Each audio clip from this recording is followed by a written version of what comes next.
ನೀರಿನ ಜಾಡಿ. ಹೌದಾ? ಈಗ ನೀರಿನಲ್ಲಿ ನಾನು ಕೆಲವು ವಸ್ತುಗಳನ್ನ ಏನ್ ಮಾಡ್ತಾನೆ ಹಾಕ್ತಾನೆ. ಇದು ಏನಿದು? ಎಲೆ ಹಾಕ್ತಲ್ಲ ನೋಡ್ರಿ, ಎಲೆ ಹಾಕ್ತಾನೆ. ಇದು ಕೂಡ ಒಣಗಿದ ಎಲೆ. ಇದು ಒಂದು ಕಡ್ಡಿ ಇದು ಅಲ್ವಾ? ಇದೇನಿದು? ಕಲ್ಲು. ಇದೇನಿದು? ಕಡ್ಡಿ. ಇದು ಏನಿದು? ಇದು ಒಂದು ಕಡ್ಡಿ ಅಲ್ವಾ? ಈ ರೀತಿ ನಾವು ಕಲ್ಲು ಹಾಕಿದ್ವಿ, ಎಲೆ ಹಾಕಿದ್ವಿ, ಕಡ್ಡಿ ಹಾಕಿದ್ವಿ ಅಲ್ವಾ? ಇಲ್ಲೊಂದಿಷ್ಟು ಎಲೆಗಳು ಕಡ್ಡಿಗಳದಾವು. ಇವೆಲ್ಲ ಕಡ್ಡಿಗಳು.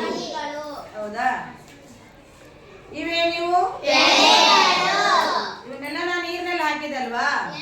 ಹಾಗಾದ್ರೆ ನೀರಿನಲ್ಲಿ ಹಾಕಿದಾಗ ನೀವ್ ಹಾಕಲ್ಲ ಕಾವೇರಿ.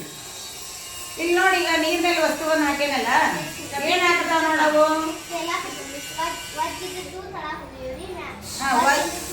ಏನು ತಳ ಹೋಗೈತಿ? ಕಲ್ಲು ಕೆಳ ಹೋಗೈತಿ. ಎಲೆ ಏನಾಗತ್ತದ? ಮ್ಯಾಲ ತೇಲಾಗತ್ತದ. ಮತ್ತೇನ್ ತೇಲಾಗತ್ತಾವ? ಕಡ್ಡಿಗಳು ತೇಲಾಗತ್ತಾವ. ಹೌದಿಲ್ಲ? ಇದರಿಂದ ನಮಗೆ ಏನ್ ಗೊತ್ತಾಗತ್ತೆ ಅಂದ್ರ, ಒಂದು ವಸ್ತು ನೀರಿಗೆ ಬಿದ್ದಾಗ ಅದೇನ್ ಮಾಡ್ತತಿ? ಕೆಳಮುಖ ಬಲ ಪ್ರಯೋಗವನ್ನ ಮಾಡ್ತತಿ. ಆದ್ರೆ ಅದೇ ಸಮಯದೊಳಗ ನೀರು ಏನ್ ಮಾಡ್ತತಿ? ಮೇಲ್ಮುಖ ಬಲ ಪ್ರಯೋಗವನ್ನ ಮಾಡ್ತತಿ. ಆ ರೀತಿ ಮೇಲ್ಮುಖವಾಗಿ ಬಲ ಜಾಸ್ತಿ ಆದಾಗ ಆ ವಸ್ತುಗಳು ಏನಾಗ್ತಾವ? ತೇಲ್ತಾವ.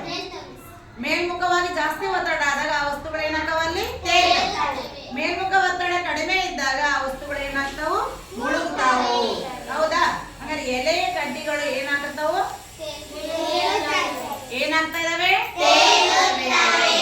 ಮೇಲ್ಮುಖ ಒತ್ತಡ ಜಾಸ್ತಿ ಆದಾಗ ಏನಾಗ್ತಾವು? ವಸ್ತುಗಳು ಏನಾಗ್ತಾವು? ತೇಲುತ್ತವೆ. ಇದಕ್ಕ ಈ ರೀತಿ ಮೇಲ್ಮುಖವಾಗಿ ತಳ್ಳುವಂತಹ ಬಲಕ್ಕ ಒಂದು ಹೆಸರು ಕರೀತಾರೆ. ಏನಂತಂದ್ರ ಪ್ಲವನತೆ. ಏನಂತ ಕರೀತಾರೆ ಅದಕ್ಕ? ಹೇಳ್ರಿ ಎಲ್ಲರೂ. ಮೇಲ್ಮುಖವಾಗಿ ತಳ್ಳುವ ಬಲಕ್ಕೆ ಪ್ಲವನತೆ ಎನ್ನುವರು. ನೀರಿನ ಮೇಲೆ ತೇಲುವ ವಸ್ತುಗಳು ಯಾವ್ಯಾವ? ಈಗ ಎಲೆ, ಕಟ್ಟಿಗೆ. ಕಟ್ಟಿಗೆ ತೂಕ ಕೂಡ ಏನಾಗ್ತತಿ? ತೇಲ್ತತಿ. ನೀರಿನಲ್ಲಿ ಮುಳುಗುವ ವಸ್ತುಗಳು ಯಾವ್ದ್ರಾಗ? ಭಾರವಾದ ಒಂದು ಕಬ್ಬಣ ಹಾಕಿದ್ರು ಕೂಡ ಏನಾಗತ್ತದ್ರಾಗ? ಮುಳುಗ್ತದೆ. ಮೇಲ್ಮುಖ ಒತ್ತಡ ಏನಾಗ್ತದೆ? ಕಡಿಮೆ ಇರ್ತದೆ. ಇಲ್ಲಿ ಮೇಲ್ಮುಖ ಒತ್ತಡ ಹೆಚ್ಚಾಗೋದ್ರಿಂದ ಈ ಎಲೆ ಮತ್ತು ಕಡ್ಡಿಗಳು ಏನಾಗ್ತದವ?